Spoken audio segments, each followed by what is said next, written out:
বিগত 10-12 বছর যাবৎ আমরা চেষ্টা করেছি আমাদের এই শহীদ যারা খুন গুমের শিকার হয়েছে আমাদের সেই সহকর্মীদেরকে, সেটি শুধু ছাত্রদল নয়, বিএনপি, যুবদল, স্বেচ্ছাসেবক, অন্য অন্য আমাদের অঙ্গ সহযোগী সংগঠন, সকলের সাথে আমরা চেষ্টা করেছি দলের অবস্থান থেকে, দলের পক্ষ থেকে একটি যোগাযোগ রাখার জন্য।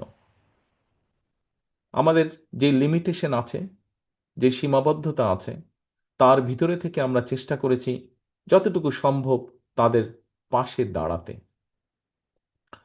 তাদেরকে সাথে রাখতে, তাদের সাথে থাকতে আমরা চেষ্টা করেছি। ঈদ পরব বিভিন্ন অনুষ্ঠানে আমরা গত 10-12 বছর যাবৎ আমরা চেষ্টা করেছি এই মানুষগুলো, এই পরিবারগুলোর পাশে থাকতে, কারণ তারা তাদের স্বজনকে হারিয়েছেন এবং এই স্বজন এই দলের একজন সদস্য ছিল, সেই স্বজন যাকে তারা হারিয়েছেন।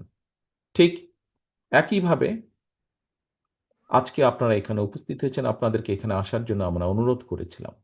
যেই 142 জন স্বজনকে ছাত্রদল হারিয়েছে, আপনজনকে, সহকর্মীকে, হতে পারে গত 15 বছর যেই অত্যাচার নির্যাতনের মধ্যে দিয়ে বাংলাদেশের মানুষ, বাংলাদেশের জাতীয়তাবাদী দল, বাংলাদেশ জাতীয়তাবাদী দল সহ গণতান্ত্রিক দলগুলোর সদস্যরা যেই অত্যাচার নির্যাতনের মধ্যে দিয়ে গিয়েছেন, তার ভেতরে, তার কারণে হয়তোবা কোনো কোনো পরিবারের সাথে, শহীদ পরিবার, গুম খুন শিকার পরিবারের কারো কারোর সাথে হয়তোবা আমরা যোগাযোগ করতে ব্যর্থ হয়েছি। দলের এই সীমাবদ্ধতার জন্য আমরা যদি কারো কাছে পৌঁছতে না পারি, দলের পক্ষ থেকে আমি আপনাদের কাছে দুঃখ প্রকাশ করছি। ইনশাল্লাহ আমাদের আরও প্রচেষ্টা থাকবে, যাদের কাছে আমরা পৌঁছতে পারিনি আমাদের সর্বশক্তি দিয়ে আমরা চেষ্টা করব তাদের কাছে পৌঁছানোর জন্য। সম্মানিত উপস্থিতিবৃন্দ, অতিথিবৃন্দ, আজকের এই অনুষ্ঠানে যারা আপনারা উপস্থিত হয়েছেন, আপনাদের যে স্বজনদেরকে আপনারা হারিয়েছেন, তাদের একটি লক্ষ্য ছিল, উদ্দেশ্য ছিল।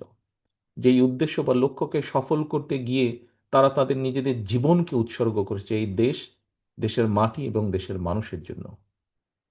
কি সেই লক্ষ্য বা উদ্দেশ্য ছিল? আমরা যদি সংক্ষেপে খুব সংক্ষেপে যদি আমরা দেখি, তাদের উদ্দেশ্য ছিল এই দেশের একটু ভালো পরিবর্তন হবে, এই দেশের মানুষের একটু ভাগ্যের ভালো পরিবর্তন হবে, এদেশের মানুষ একটু স্বাধীনভাবে নিজের মতামত প্রকাশ করতে পারবে, কথা বলতে পারবে, তার রাজনৈতিক মিনিমাম অধিকারটুকু সে প্রয়োগ করতে পারবে। খুব সংক্ষেপে বললে হয়তো এই চাওয়াগুলো ছিল, এবং এই চাওয়াগুলোকে প্রতিষ্ঠিত করার জন্যই তারা সেদিন রাজপথে নেমে এসেছিল। কিন্তু রাজপথে নেমে এসেছিল, ঘরে ফিরে যেতে পারেনি। সেই স্বৈরাচারের বুলেটের আঘাত তাদের প্রাণটাকে কেড়ে নিয়েছিল। সম্মানিত উপস্থিতিবৃন্দ, আপনাদের যেই ক্ষতি হয়েছে, আপনারা যা হারিয়েছেন, পৃথিবীর তাবৎ সম্পদ এনে আপনাদেরকে দিলেও আপনারা তার সেই সেই ক্ষতি পূরণ করা সম্ভব নয়। তবে একজন রাজনৈতিক কর্মী হিসাবে, যেই মানুষগুলোকে আমরা হারিয়েছি তাদের একজন সহকর্মী হিসাবে আমি এতটুকু অনুধাবন করি, যেই আশা আকাঙ্ক্ষা, যেই প্রত্যাশাটাকে পূরণ করার জন্য তারা ভয় ডর সব কিছুকে উপেক্ষা করে রাজপথে নেমে এসেছিল, সেই প্রত্যাশাগুলোকে যদি আমরা পূরণ করতে সক্ষম হই, তাহলে তাদের আত্মা কিছুটা হলেও শান্তি পাবে। এখানে একজন বাবা বলে গিয়েছেন,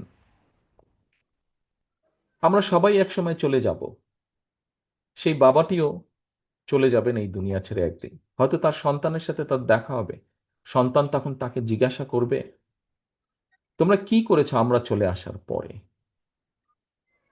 প্রিয় সম্মানিত উপস্থিতিবৃন্দ, বাংলাদেশ জাতীয়তাবাদী দল একটি রাজনৈতিক দল হিসাবে আমাদের এই শহীদদের এই যে প্রত্যাশা, সেই প্রত্যাশা যাতে পূরণ হয় তার জন্য আমরা পরিকল্পনা গ্রহণ করেছি। আমরা পরিকল্পনা গ্রহণ করেছি এই দেশের আগামী ভবিষ্যৎ প্রজন্ম, তাদেরকে কিভাবে আমরা শিক্ষিত করে উপযোগী মানুষ করে গড়ে তুলব। সম্মানিত অতিথিবৃন্দ, দেশকে অর্থাৎ আমাদের শহীদরা, তারা যে প্রত্যাশা নিয়ে নিজের জীবনকে উৎসর্গ করেছে, সেই প্রত্যাশাগুলো যাতে পূরণ করতে পারি আমরা, এই দেশের মানুষের সমর্থন নিয়ে একটি গণতান্ত্রিক উপায় সরকার গঠন করতে সক্ষম হলে সকলকে, রাজনৈতিক দলগুলোকে আমরা বহু আগেই বলেছি যে আমরা সকলকে একসাথে নিয়ে দেশ গড়তে চাই। আমরা অতীতে দেখেছি যে দেশ বিভক্ত করে দেওয়া হয়েছিল, এবং সেজন্যই দেখেছি বাংলাদেশ সহ বাংলাদেশের প্রত্যেকটি প্রতিষ্ঠান কিভাবে ভেঙে চুরে ছারখার হয়ে গিয়েছে। আমরা বিশ্বাস করি যে দেশকে যদি গড়তে হয়, জাতিকে ঐক্যবদ্ধ করতে হবে। এই ঐক্যবদ্ধ করতে হলে পরিশ্রম করতে হবে। দেশকে গড়তে হলে জাতিকে ঐক্যবদ্ধ করতে হবে। ঐক্যবদ্ধ করার জন্য সব প্রকার উদ্যোগ আমরা গ্রহণ করেছি।